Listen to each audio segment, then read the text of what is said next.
এক মাস থাকবে, এক মাসের পরে ওনার দোকানে কুত্তা আসবে না। আমি বলে গেলাম ভাই পেঁয়াজ হবে, এর আগে একটা মেয়ের সাথে বেয়াদবি করছে, আজকে আমার সাথে। আমি টি শার্টটা 500 টাকা দিয়ে কিনে আনছি, 500 টাকা দিয়ে কিনে আনছি, উনি টি শার্টটা নিবে না, ঠিক আছে? আমি মিজান ভাই না, উনি এক মাস থাকবে, এক মাসের পরে ওনার দোকানে কুত্তা আসবে না, আমি বলে গেলাম। মিজান ভাইয়ের জন্য একটা গিফট আনছিল, গিফটটা নেয় নাই মিজান ভাই, যার কারণে উনি রাগান্বিত হয়ে ফালাইয়া দিছে। এক মাস থাকবে।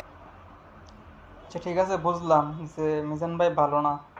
তো মিজান ভাই তো শুরু থেকেই বলতাছে যে আপনারা মিডিয়া ভাই কেউ আসবেন না, ইউটিউবার ফেসবুকার কেউ আসবেন না, তারপরেও কেন আসেন?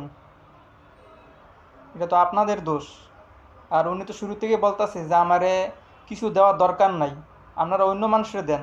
তারপর ওনার জন্য শার্ট নিয়ে যান, পাঞ্জাবি নিয়ে যান, অনেক কিছু নিয়ে যান, কেন টাকা দেন কেন? উনি তো বলে নাই। উনি বলতেছে যে যদি কারোর টাকা দেন বা কোনো কিছু দেন তাহলে যাতে গরিব মিসকিন খাইতে পারে। তারপরেও আপনারা ওইখানে যান, কেন যান?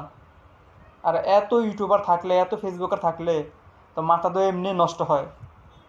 তো এটা তো আমি বলবো আপনাদেরই দোষ। কেন ওখানে যাবেন আপনারা? আপনারা না গেলেই তো হয়।